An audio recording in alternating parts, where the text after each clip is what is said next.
Hi, I'm Diana Montfort, and this is, yes, the Diana Montfort Show. I am the world's first transgender television journalist, evidence on YouTube. And I always have to make it clear that I was born male, became female, because the hair, they say, what direction are you going in? Anyway, as you can see from our backdrop, we have the cover of a book called Combating Romance Scams, Why Lying to Get Laid is a Crime. My guest is the author of this wonderful book, Ms. Joyce Short, who is going to explain to us why it is, yes, a crime to lie to get laid, which sounds like a sort of doo-wop song, but a really filthy one, you know. But anyway, why do fools fall in love? I don't know. But anyway, so tell us about your book. And by the way, when will your book be released? Hopefully it'll be released on November 15th. No, I'm you're crossing seeing my this fingers. after the release. We are filming this as it happens on November 1st. So, and people can buy it at their local bookshops? They can buy it on any of the bookstores in Kindle and paperback. Wonderful, wonderful. So you can read it on the bus and people won't know what you're reading. So anyway, how do you know that men won't read it and say, okay, I can't do this because this is illegal. Can't do that. Hopefully they will. Hopefully they will, and they'll pay attention. Yeah, but That would be a good thing. Yeah, that's true. That's Yeah. true. So, And it happens to women too.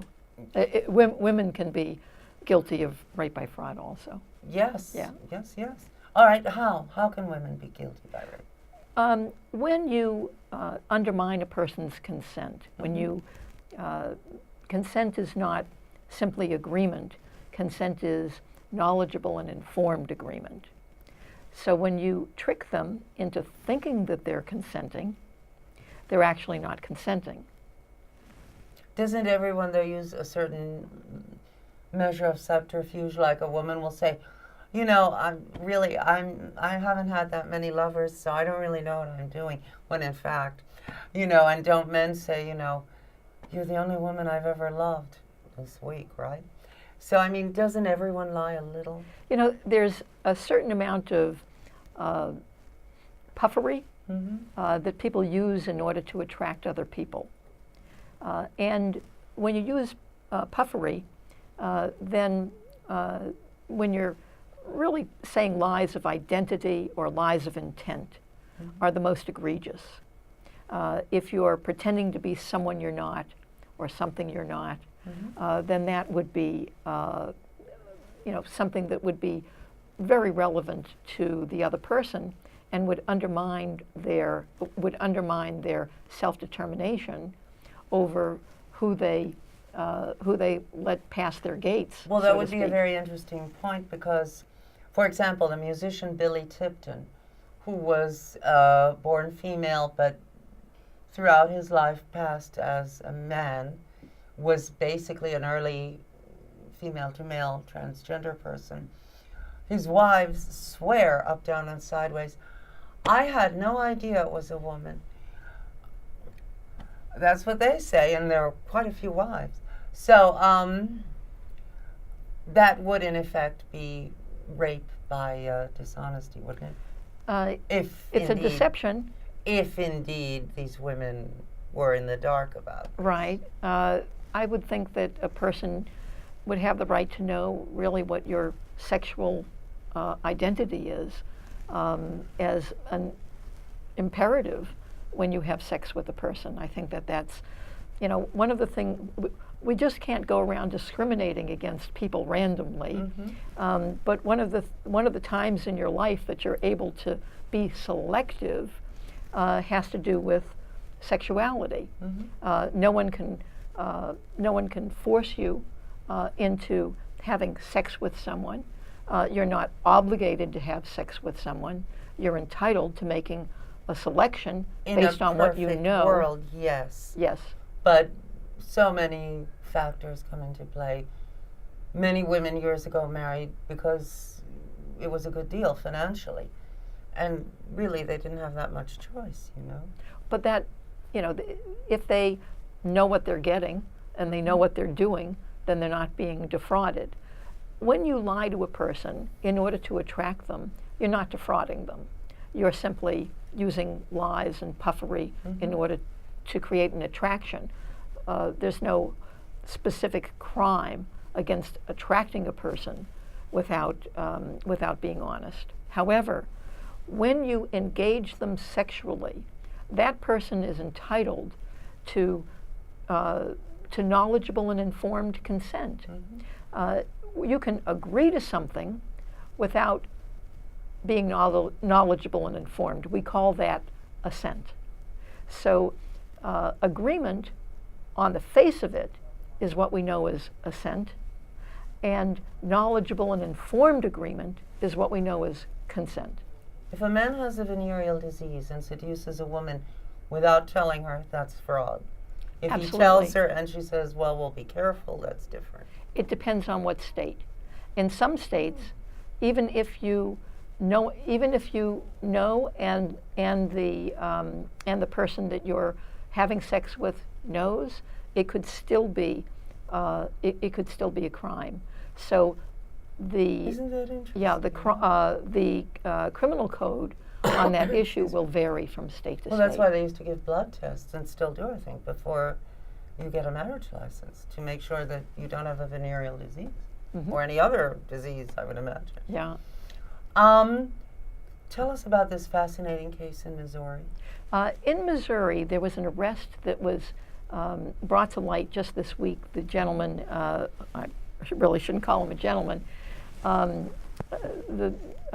offender's name is Mario Anton, and he pretended to be a porn producer, and he created a lot of subterfuge around it. He even created false contracts and false images on the website. Can you imagine? And a lot of women thought that they were going to audition for a part in a porn video. Which would be a disgrace in and of itself to a lot of women, but okay. But you know, they certainly have the right to make a determination based on known facts. And if you defraud them, first of all, he promised them money that he didn't deliver. And so there were parts of this case that made it extortion and cyber stalking and other crimes that the federal government prosecuted. The FBI actually investigated the case, and they've brought 21 charges against this man. And weren't you involved in this case?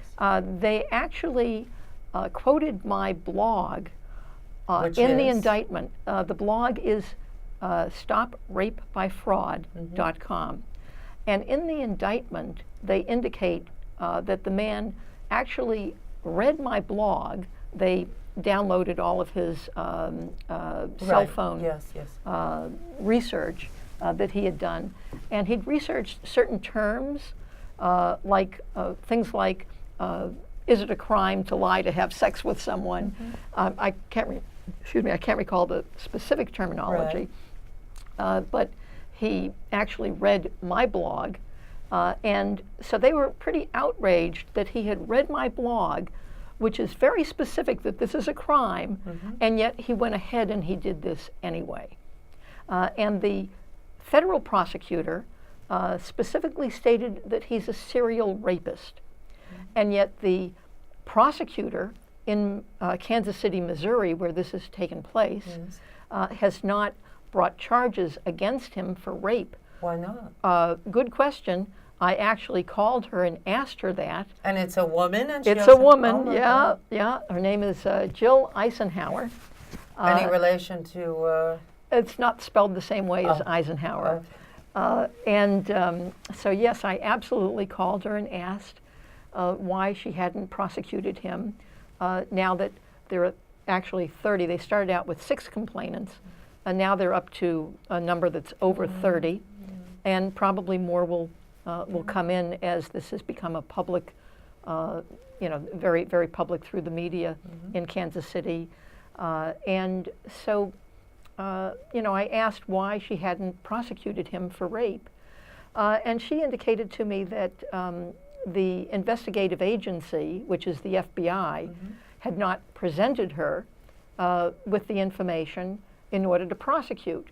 So I suggested to her, well, why don't you, pick up the phone and make that phone call? Yeah. I mean, this is Kansas City. What are they, four blocks away?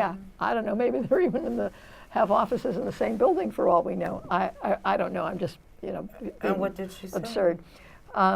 And she said, well, your problem is with the FBI, and she hung up the phone. Oh, how rude.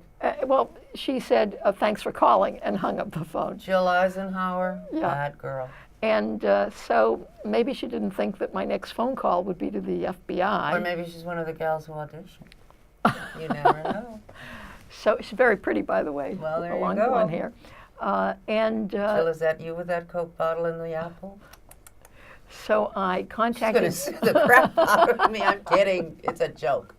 Yeah. So I called the FBI, Mm-hmm. and I spoke to the person who was the investigator, Right. and she Also unfortunately a woman. also a woman, and she referred me to the person who handles the media, because after all, I'm a blogger, and so I'm sure they're concerned that I'm going to Excuse write me. about it. You okay? Yeah, so basically they coddled you and told you what you wanted to hear and then get lost. And so then they turned me over to the PR person. Very lovely woman who gave me a call, and I spoke to her and asked, how come they hadn't turned the information over to the state?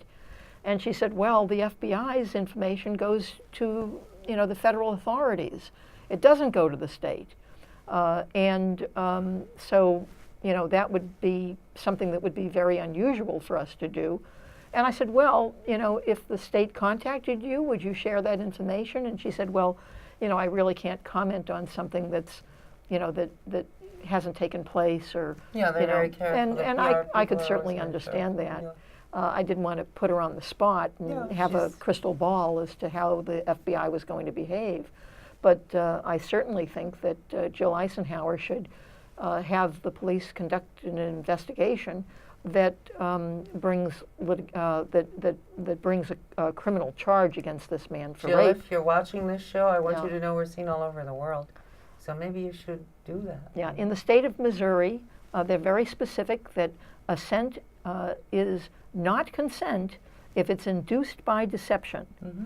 And also, they're very, very specific that second-degree rape includes deception. Is it possible that because these women were applying to be porn actresses, there is a lack of respect for these women? And if they were doctoral candidates, it might be a different story, but because they're women who want to be porn actresses and are probably of a lower socioeconomic level than many women, certainly maybe than Jill Eisenhower or something, is it possible that there's a sort of class disdain, like, well, who cares what happens? I believe that that's probably what's at the bottom of this. And interestingly, in Australia, there was a case not too long ago where a man had had sex with a prostitute and had given the prostitute a bag and claimed that her money was in the bag. And he didn't want her to open up the bag until after he left, because that would kind of Ruin the destroy girlfriend experience. Yes, exactly. And after she opened up the bag, lo and behold, she found that there was no money in it. In Australia, they brought a rape by fraud case against this man, and they sent him to jail. Is prostitution legal in Australia? I'm really not aware, but for whatever reason, and this is one person in one offense. Now we're talking about Missouri, where we have, somebody ostensibly having sex for money, or years ago. for a porn video. Yes, I was a dominatrix. Yeah. First thing I learned, get the money first. Thank you, here it is. You put it away where they don't see where you put it, and then you do whatever you do. I just whipped them. I didn't have sex with them. There you go. Yes. So, but first thing, get the money, ladies. Yeah. Or gentlemen. Yeah. Only So in this people. case, they're up to over 30 people that have, been harmed by this man, and the prosecutor doesn't seem to be interested Is there in anything becoming we involved. can do about this? Well, I think that, having aired it on this show is certainly something that you could do. Also, you could go on to my blog and you can keyword either Mario Anton, Which is the name of the man who swindled Yeah. all these women out of their sexuality. Jill Eisenberg, The DA who Eisenhower, refuses... I'm sorry, Yes, the DA who refuses to yeah, prosecute. or Missouri, the state that it happened in. Show me. Good. Yeah, the show me state. And you can get her telephone number, Jill Eisenhower. Eisenhower. Eisenhower.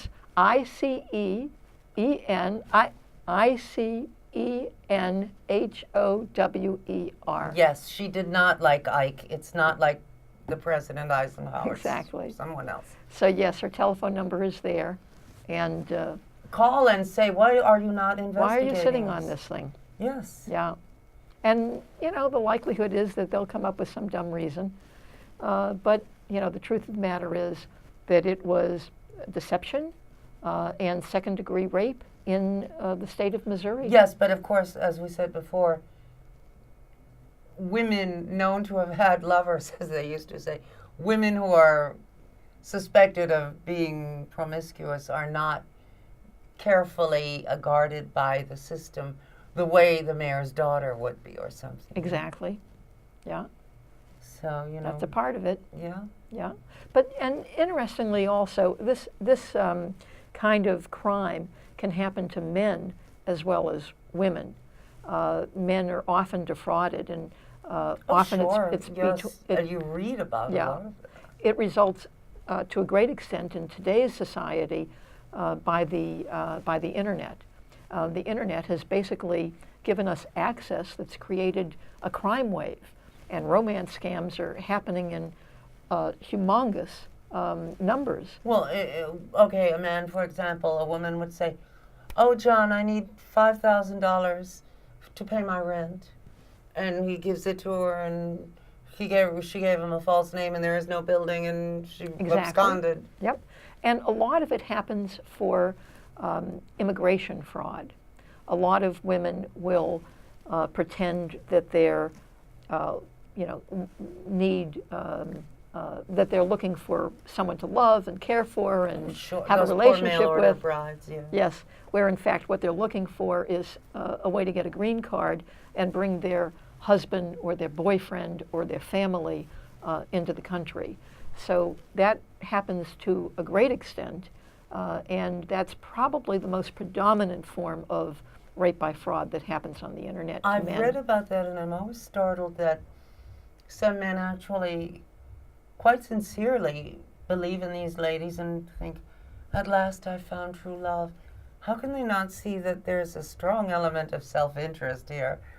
I mean, We all have chemistry in our brain that blinds us when we are romantically involved with someone. We have dopamine, serotonin, oxytocin, all of these chemicals that their initial objective was to couple us so that we raise our offspring to maturity. And it takes quite some time to raise a human being. yes. And so the glue that binds you has to be pretty strong. And it's stirred up by kindness, by affection. Oftentimes, you'll see people on the internet will refer to the person as honey, sugar, sweetie. We'll start talking to them in endearing terms. And even that endearing terminology will stir up that brain chemistry and enable them to feel affectionately and bound. As though they are, yes, as Yeah. though they are truly connected. Yeah. Now it can happen face to face. You're, meet somebody at a bar, and all of a sudden they're, making nice gestures. They're patting you. They're See, that's the comforting thing. When you. a man does that, I sort of, it's on film. Many a male guest has gone, and I've just retreated like, Yeah. this man is trying to do something to me that I don't want him to do. You know? Yes. And they're gazing at you, they're Yeah. looking at your eyes and Oh, please. mirroring your behavior. Please, Mayor Bloomberg. No, I'm kidding. That's a joke. So yeah, you can mirror somebody on the internet. You can mirror somebody in a bar. Yeah. You can say things and do things that will help stir their I can tell brain you chemistry. a really awful story that is true. Uh-huh. A friend of mine, her nephew, 13-year-old nephew, killed himself because a girl, a 14-year-old girl on the internet, whom he had never met, rejected him. Mm-hmm. He hanged himself. Yeah, so A picture sad. is hung, a person is hanged. So, I mean, that's hard. Yeah, it's very sad to see. It's amazing how our brains operate, and people need to become aware that the connections that are created on the internet can be very toxic and very harmful. Parents really have to be very, very careful about who they're letting their children The girl's speak to. mother called the boy's mother and said, you better check on your son because he just said he's going to kill himself because my daughter won't go out with him. Uh-huh. He'd hanged himself. Oh my, so sad. It really is. Yeah, yeah. But yeah, we have a crime wave that's been created by the internet because of the access that it provides people. Yeah. And we need to do something about it. We really need to establish, there's a term called catfish that applies to romance scams that happen on the internet. And so catfish law is the term for, laws that will curb romance scams because so many of them are initially established through the internet. What if the police do that as entrapment? What if they're trying to catch a child pornographer and pretend to be, say, a very sexually oriented 12-year-old girl, and she says, "I can't wait. Meet me at the mall. We'll have fun." And then there are 5 cops. That seems to be sort of entrapment. It is an entrapment, and it's interesting that you mention statutory rape. Actually, is if it's an underage woman. But underage varies from state to state. It does vary from state to state. And the other interesting thing about rape by fraud and statutory rape is that in many states, I believe there's 8 of them, that will allow a person who has sex with an underage child, Right. which is statutory rape, Right. to use a rape by fraud defense I against thought she that was charge. 35. that kind of Exactly. thing. So they'll recognize rape by fraud when it enables a John to get off the hook for having sex Yeah. with an underage child. Right. But that's the only incident of rape by fraud that they'll recognize. Until 1962, several states allowed 12-year-old girls to marry. Unbelievable. It is unbelievable because they aren't the age of reason. Well, 7 is said to be the age of reason. Wow. See, See- you're allowed to testify at the age of 7, I believe. Yeah. But consent, Yes, Yeah, naturally, the- it's terrible. to be able to consent to something, you have to be knowledgeable and informed. In Nuremberg Code, which was established as a result of the Nuremberg trials having to do with the Nazis Yes. and the experiments, the pseudo-medical I know, experiments. like Mengele and all those hideous Yes. people, yes. So during the Nuremberg trial, as a result of the Nuremberg trials, Nuremberg Code was created. And Nuremberg Code is very, very specific about the fact that a child must give assent to a medical experiment, but their parent must give consent. So under the law, under federal law, we have Nuremberg Code that establishes the difference between assent and consent, and establishes that if let's say you had a child that had a rare form of cancer, Right. and you wanted to participate in a trial, Yes. the child would need to assent, but the parent would need to sign the consent. Yes, but how did this come about through the Holocaust? Because I don't think the Nazis asked permission. Exactly, but when those Nazis were tried in Nuremberg, right, then subsequent to that trial, this code of conduct was created. Which can be ignored just as the Geneva Convention is now ignored. So these are ethical standards and guidelines, but sadly, as you know. If you were a college or university and you were conducting some type of experimentation. So you don't have something like the Tuskegee, was it those airmen, men of color who were given syphilis and not told about it, and eventually died of it. Correct. And infected God knows how many women with it. I mean... Right, they weren't told the truth about what they were being injected Yes. with. Yeah. But now, in the Nuremberg Code, it's there in order to protect people from outrageous experimentation. Yes. And to make sure that the entity that's providing the experiment or the treatment actually gets the consent form. Where can people buy your book? We're almost out of time. They can, when it comes out, they can buy it on Amazon, on Barnes & Noble, on any bookseller in both paperback or on e-form, electronic form. And what is your blog so that people can contact The you? blog is stoprapebyfraud.com. Okay. And my guest has been Ms. Joyce Short, Joyce M. Short, who is the author of Combating Romance Scams, Why Lying to Get Laid is a Crime. And we have just been discussing why it is and why it should be. Anyway, and Joyce is also the author of another book. And if you see us talking about another book of Joyce's and we're wearing the same clothes, it's because we filmed one show right after the other. Anyway, I'm Diana Montfort. This has been the Diana Montfort Show. Hey, even if no one else loves you, I love you. You matter to me. And don't you let anybody rape you unless you sort of want them to. But no, that's not funny. That was a bad joke. You know, be smart about your life. Be smart about yourself. Love yourself. We love you. Check them out before you have sex with them. Yes. Right. But don't let them check you out, because then you're having sex.